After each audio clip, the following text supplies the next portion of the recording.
Dr. Jeff, and I must make sure my lady love Elizabeth is put back together again. And I must do it immediately because I, Dr. Jeff, have to do this. I'm not only a doctor, I am a scientist. And I must do this for my lovely Elizabeth.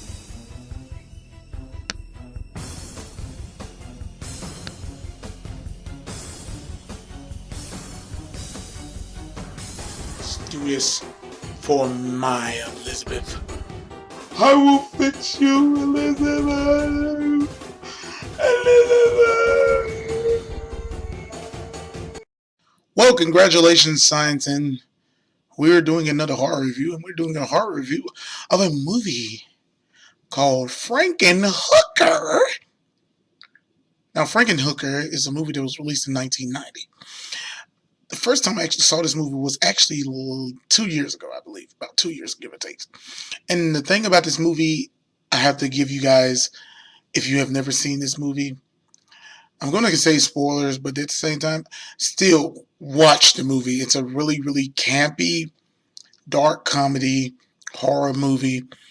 And the first thing that gets you about this movie is the fact that the whole feel of the movie, of course, it doesn't take itself so serious. And the thing I like about this movie is you can't beat it. You got whores, pimps, and drugs. Okay, yeah, that just sounds weird. Just me just saying all that. Well, you have this guy named Jeffrey, who's a dork, if you will, and he has his fiance. One day at a cookout, basically a gift for Jeffrey's father, a remote control lawnmower, because Jeffrey's like a scientist kind of guy. He knows how to do a lot of different science stuff and so forth. So Jeffrey decides to let his fiance, Elizabeth, program the remote control lawnmower, if you will. And to make a long story short, it somehow malfunctions, or she doesn't know what the hell she's doing, and she gets killed by the lawnmower. Now, Jeffrey's distraught. He's hurt. He's broken.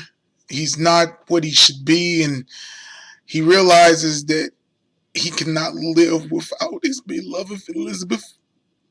So he needs to do something to do something. So he used this science technology to come with the idea of what he needs to do to make it happen to where he can bring his fiance back to life.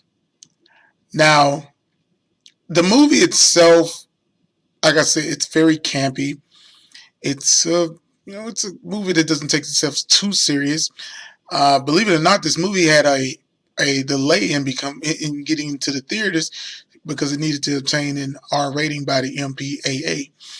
And basically, the director recalls that one representative of the ratings board at the time wanted to give the movie a rating S, basically for sex. Because when I mean this movie shows a lot of tits, it shows a lot of tits. I'm just saying, man.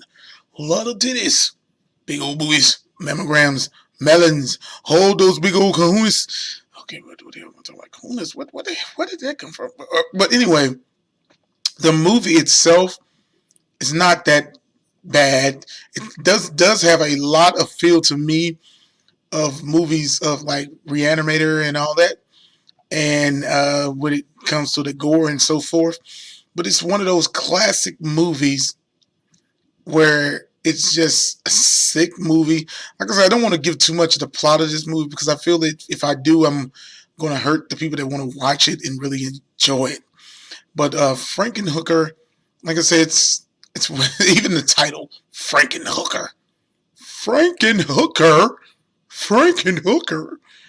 It's just, like I said, it's just one of those movies that you have to watch it to believe what you're seeing. And like I said, it has that campy feel of like, how most kind of like dark comedy 80s to slash 90s movies were at that time. And I like it. Like I said, it's a good movie. I think it has a lot of things going for it. And the thing that, like I say, if you guys going to this movie to watch it, go into it with an open mind and just know that it's not taking itself too serious. But yeah, it's a movie that I really, really enjoyed. I got a chance to really watch it.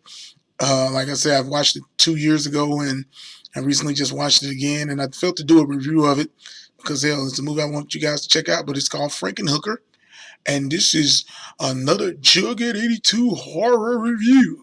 This is Jughead 82 signing off.